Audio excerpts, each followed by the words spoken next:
বাঙালির বিনোদন এখন হাতের মুঠোয়। ক্লিক ডাউনলোড দ্য অ্যাপ নাও। প্রবীর মজুমদারের স্যুট পরে তার নাম সই করে ডেলিভারি নেওয়া আজ ধাম দেখিনি। এ তো মহা ফ্যাসাদে পড়লাম রে বাবা। না, নিবারণের কথা এখানে এসে দেখছি ভুল করেছি। দোটানায় পড়ে গেলাম। একদিকে এভাবে বন্দি থাকা, আর একদিকে অভিজ্ঞতার আকর্ষণ।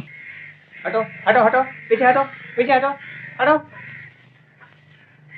এক বালতি জল নিয়ে আসুন তো চট করে। আপনারা এখানে একটু চেনেন? একে দেখেছি বেশ কিছুদিন আগে, প্রায় 5-6 মাস। ইদানিং আর দেখি।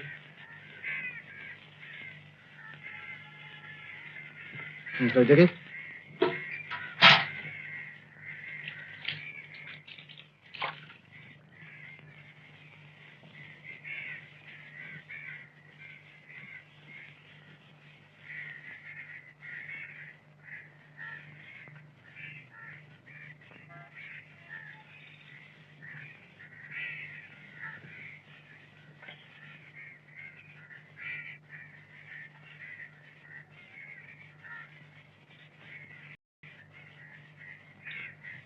আপনি কে? আপনার নাম কি? আমার নাম শান্তনু রায়। আপনি বলছেন আপনি শান্তনু রায়, কিন্তু এরা আপনাকে আইডেন্টিফাই করছেন প্রবীর মজুমদার বলে। আর তাছাড়া আপনি জানলেন কি করে যে কঙ্কালটা ওইখানে পোঁতা ছিল? সে এক অবিশ্বাস্য ঘটনা। আমি আমি বলছি আপনাকে, এই আমার বন্ধু নিবারণ পাবলিশার। আমি 6 বছর আগে পাটনা ইউনিভার্সিটি থেকে বিএ পাশ করি। তো এই ছোটবেলা থেকে আমার লেখাটেখার দিকে একটু ঝোঁক ছিল। আমি নিবারণকে আমার মনের বাসনা জানাই। ও আমার লেখা ছাপবে বলে প্রতিশ্রুতিও দেয়, কিন্তু লেখা আমি জমাতে পারিনি। রোজগারের পথ বন্ধ হয়ে গেল, অথচ টাকার দরকার। বাজারে পাওনাদার বাড়তে আরম্ভ করলো, টাকাদাও বাড়তে আরম্ভ করলো। গোড়ায় গোড়ায় অবশ্য নিবারণ কিছু টাকা দিয়ে আমার সাহায্য করেছিল, কিন্তু সে দিয়েই বার কতদিন চলে। শেষকালে নিবারণই আবার আমাকে একটি ওই ছেলে পড়াবার কাজ জোগাড় করে দিয়েছে। কিন্তু আমার এমনই দুর্ভাগ্য, আমি সেটাও রাখতে পারলাম। তুই 100 টাকা টিউশনটা ছেড়ে দিলি? তো কি করবো, ও এমএ পাশের সার্টিফিকেট দেখতে চাইল। আর তো সার্টিফিকেটে কি বুঝবে? পুরোনো কাগজ ওজন দরে কিনে কাগজে কলে বেচে পয়সা করেছে। অকাবে ঠিক মতো ছিল না। বঙ্কিমবাবু থেকে আরম্ভ করে হালের লেখকদের লেখা সবারই দরকার করেছে। কিলো দরের লেখা যাচাই হয়, সার্টিফিকেট বুঝবে। এত নিজে থেকে বিয়ে পাস বলতে গেলি কেন? দূর বাবু, অত মিথ্যে কথা বলতে পারিনি। তবে যাও, ওই ওটা চিবোকে আমাদের গলা ধাক্কা খেয়ে রাস্তার জল খেয়ে ফুটপাতে বড় যা, বেশ ভালো কি শোন না, বলছিলাম যে টাকা তো হ্যাঁ হবে না, 50 টাকা ধার বলে দে। না হবে। আমি লিখে দিচ্ছি, আমি লিখে দিচ্ছি।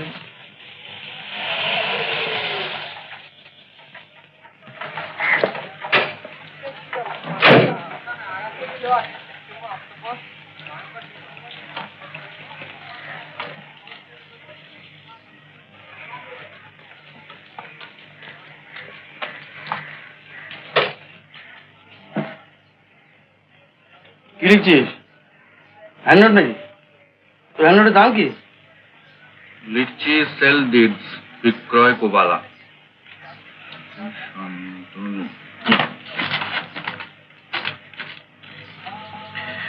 আজ থেকে আমি তোর কথা মতো চলবো, এমনকি তুই যদি আমাকে শয়তানের কাছেও বিক্রি করে দিস, আমি সানন্দে তাও স্বীকার করে নিয়ে সারা জীবন শয়তানের দাসত্ব করব। শান্ত। অভিজ্ঞতা, বুঝলি? লেখা করতে গেলে অভিজ্ঞতার দরকার হয়। কিরে, ঠিকানা দিবি না তো? ব্যাপারটা হয়ে যাবি না তো? মানে এটা পুড়িয়ে গেলেই আবার আসছি তোর কাছে। প্রবীর, কাকে বলছেন আপনি? তোকে আমাকে চিনতে পারছিস না প্রবীর?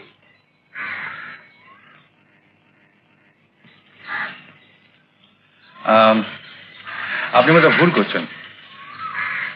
প্রবীর, প্রবীর, শোন বাবা, শোন। প্রবীর আপনার কাছ থেকে কিসের টাকা নিল? আগে ও তো প্রবীণ নয়। প্রবীর নয় মানে? আপনি আমাকে চেনাবেন? ও আমার ছেলে, এমনি করে পালিয়ে পালিয়ে বেড়াচ্ছে। আগে আমি যতদূর জানি ওর মা তো। আপনি ওকে কতটুকু জানেন? কি জানেন? কতটুকু চেনেন? দেখি ও আপনাকে কি লিখে দিয়ে গেল। এইভাবে টাকা নেওয়া ওর বরাবরের অভ্যেস। কত নিয়েছে বলুন না, সংকোচ করছেন কেন? আপনার কাছে ওকে আমি ঋণী রাখতে চাই না। কত চাই? 500, 1000, 2000? আপনি ওকে আমার কাছে ফিরিয়ে দিন। ও যখন আমাকে দেখেছে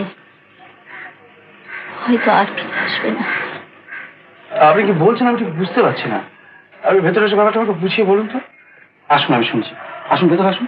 আসুন। ভদ্র মহিলার মাথা খারাপ হয়েছে বলে তো আমার মাথা খারাপ হয়নি। না, আমি শুধু ভাবছি তোর সঙ্গে আর আসল প্রবীরের সঙ্গে এমনই মিল যে মা হয়ে তিনি একদম বুঝতেই পারছেন না। ও ছেলের কথা দিন রাত্রি ভেবে ভেবে ভদ্র মহিলার মাথা খারাপ হয়ে গেছে। তাই তো বলছি, তুই প্রবীর সেজে যা। কি রে, তোরও মাথা খারাপ হলো নাকি? মাথা খারাপ নয় ব্রাদার, এ রাত্রে শঙ্করের শেষে একটা কথা বলি। তো এন্টার পাওনাদার, এতগুলো টাকা দিয়ে না, শোধ করতে না পারলে বুঝতে পারছিস কি হবে? ঘাড় টাকা দিয়ে বের করে দেবে? দিতেও তো পারে, কিন্তু ওদিকে গেলে সম্মানের সঙ্গে টাকাগুলো পেলে দিতে পারবে মহানন্দে। ওই ভদ্রমহিলা মায়াগুঞ্জে থেকে, হ্যাঁ, ভদ্রমহিলাকে মা ডেকে, হ্যাঁ, ভদ্রমহিলা ছেলে সেজে থেকে, হতে কি বাহ। তারপর আর আসল প্রবীরকে কোনোদিনই খুঁজে পাওয়া গেল না, আর আমি নকল প্রবীর হয়ে ভদ্রমহিলাকে সারা জীবন ঠকিয়ে গেলাম। আমি তা বলছি না, আমি তা বলছি না। তোকে কাছে দেখতে পেলে ভদ্রমহিলা একদিন না একদিন নিশ্চয়ই বুঝতে পারবেন যে তুই আসল প্রবীর নস। রে, আচ্ছা বেশ, মানলাম মানলাম। তখন তো চলে আসতে খুব ইজি হবে। আর সত্যি যদি তুই আসল প্রবীরের খোঁজ এনে দিতে পারিস তাহলে ভদ্রমহিলা মস্ত উপকার হবে। বেশ, তাও মানলাম। আর সেটাও যদি না পারিস তাহলে এই অভিজ্ঞতা দিয়ে তুই একটা ফ্যান্টাস্টিক উপন্যাস লিখে ফেলতে পারবি। একটা অভিজ্ঞতা, সেই অভিজ্ঞতার লোভী ভাবলাম মন্দ কি, অন্তত আমার উপন্যাস লেখার খোরাকটা আমি পেয়ে যাবো। বেড়ে দেখ, আমি চলি। দাঁড়া না, দাঁড়া না, দাঁড়া না, হ্যাঁ, দাঁড়া না। তাহলে বলছিস?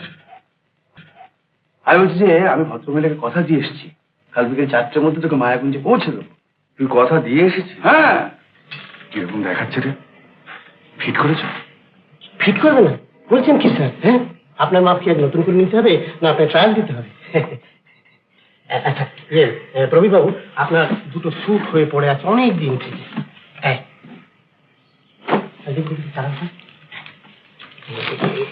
এটা সই করেছি।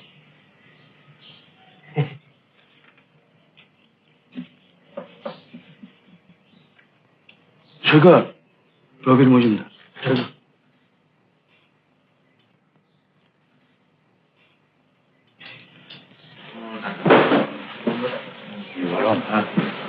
এটা বোধহয় ঠিক হচ্ছে না। কেন? প্রবীর মজুমদারের স্যুট পরে তার নাম সই করে ডেলিভারি নেওয়া। তুই থাম দেখিনি, ওরা মন থেকে হাঁটা। তুই এখন প্রবীর মজুমদার ছাড়া কিচ্ছু ভাববি না, বুঝলি? বুঝলাম। কি ভাবছিস? কি ভাবছিস?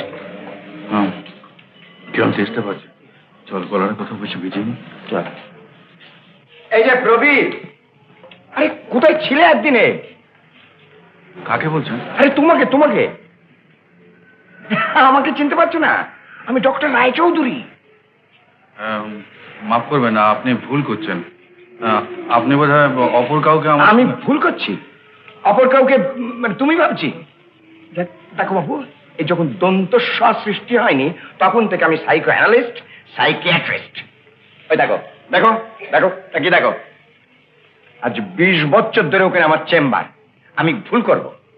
তুমি প্রবীর মজুমদার নও?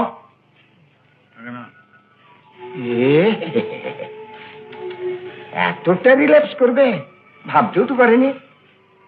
ভালো করে ভেবে দেখো, ভালো করে ভেবে দেখো বাবা, তুমি প্রবীর মজুমদার। অদ্ভুত তো, সকলে আমাকে প্রবীর বলে ভুল করছে। হিরো চেহারা এতটা মেয়ে। এসো এসো আমার সঙ্গে মায়াকুঞ্জে, এসো এসো।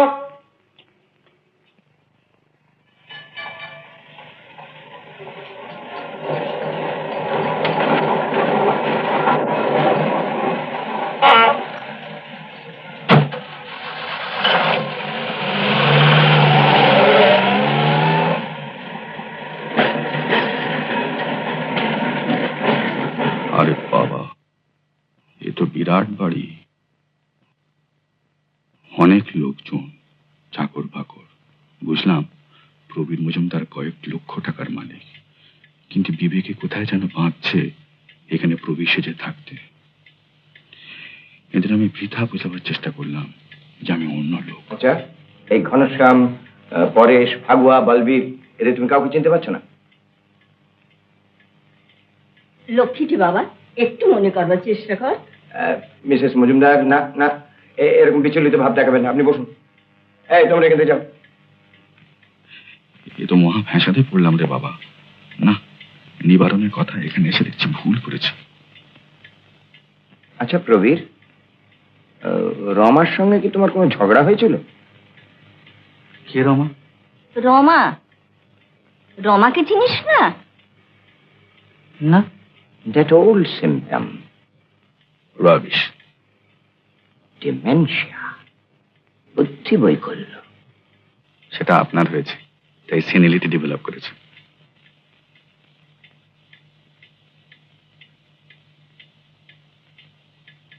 কে ওখানে?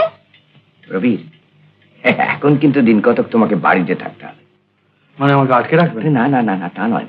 ব্যাপারটা কি জানো, তোমার সব ভুল হয়ে যাচ্ছে। মানে তোমার একটা ভ্রান্ত বিশ্বাস জন্মেছে যে তুমি প্রবীর নও। মানে লোকজন, মা, রমা, এমনকি নিজের নাম পর্যন্ত ভুলে গিয়ে তোমার মনে হচ্ছে যে তুমি আর কেউ। বাড়ি থেকে বেরিয়ে গেলে তুমি তো নিজের বাড়ি চিনে ফিরে আসতে পারবে না। এই সব তোমার মঙ্গলের জন্য, তুমি কিছু ভেবো না। হ্যাঁ, আপনি একটু বাইরে আসুন তো। শুনুন ডাক্তারবাবু, ডাক্তারবাবু।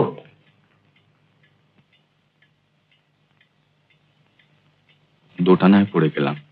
একদিকে এভাবে বন্দি থাকা, আর একদিকে অভিজ্ঞতার আকর্ষণ। ছোট সাহেব, জামা কাপড় পাল্টাবেন তো? এখনই সাবস্ক্রাইব করুন Uttam Kumar movies YouTube channel. সঙ্গে থাকুন বাংলা চলচ্চিত্রের স্বর্ণযুগের প্রতিটি মুহূর্তের সাথে।